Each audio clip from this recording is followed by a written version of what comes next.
And when it goes beyond a certain point, that you get totally possessed by your own thought. Almost 90% of the human suffering is in just this.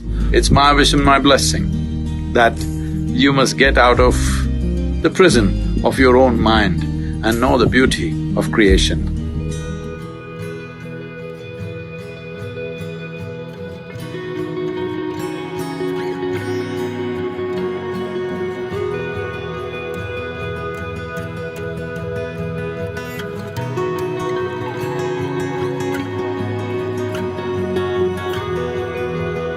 Lethargy comes from overconsumption of either food or thought. One may think how overconsumption of thought would bring lethargy, though everyone can understand overconsumption of food definitely brings lethargy. Well, if you become consumed by thought, you will see you would not like to move out of your bed. I did not talk about thinking, I'm talking about overconsumption of thought. That means thought is continuously flowing without your effort, without your focus, without your intent. Once it becomes like this, you will see naturally you feel like avoiding physical activity. And when it goes beyond a certain point, that you get totally possessed by your own thought. Well, there are ugly names to describe that in medical terms. It's important. There is a certain amount of moderation in consumption of food and endless amount of thought that could happen.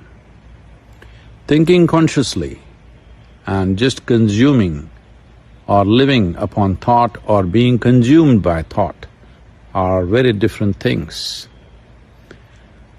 That is an unfortunate reality that for a whole lot of people, this distinction is not apparent.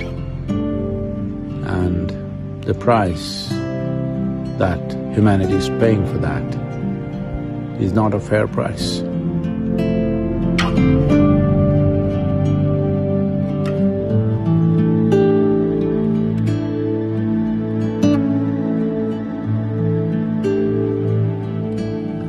The conclusions that you make in your mind will seriously impede your ability to experience life.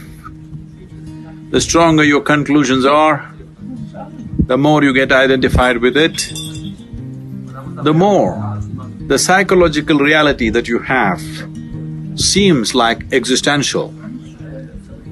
Almost 90% of the human suffering is in just this. You misunderstand your psychological drama to be real. It's your drama. You can play it whichever way you want. If you're a good director of drama, you would make it the way you want it, otherwise it's happening haphazardly.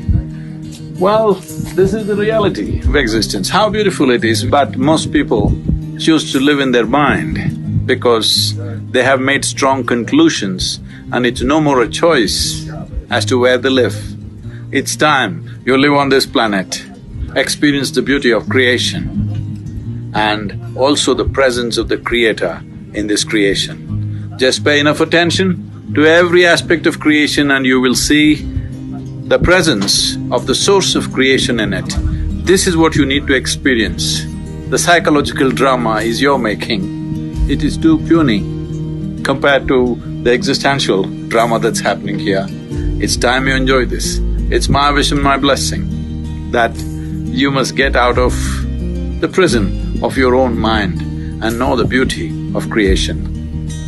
The most fundamental aspect that you need to take care of is that you don't make conclusions.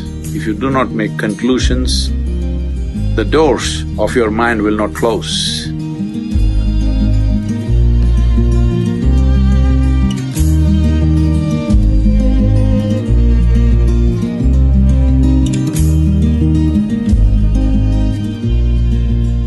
If you apply only your intellect, ignoring other aspects of your intelligence, you will get confused about every little thing in life. Because intellect is a cutting instrument, it's like a knife. If you want to dissect, it's a good instrument. But if you try to sew with a knife, you will be left in tatters. Well, that is what most human beings are experiencing right now, that they are using a cutting instrument to stitch, to put things together. Well, the more effort that you make, the more into bits and pieces human beings will become within themselves. There was a time they divided the world, then they divided more and more. You have seen this, there was a time people could live together. There were families in India where there were 400, 600 people in one family living in one house. Then slowly it became just parents and children and grandchildren. Now grandparents became a little bit of a problem, so we send them elsewhere. Now children become a problem, we send them elsewhere. And slowly husband and wife are living in separate houses, meeting on weekends. Not just that, within yourself you split yourself into many people by cutting yourself into pieces, because this is the process of dissection. If you use only your intellect for every dimension of life, this is where you will get. One day you will get schizophrenic, yes. So it's important, the other dimensions of intelligence come alive within you. Without those dimensions of intelligence being alive, your heart wouldn't beat, your liver wouldn't function, your kidney wouldn't function, all this wouldn't happen. This is not done by your intellect. So there are dimensions of intelligence within you which must be explored and brought alive into your conscious nature.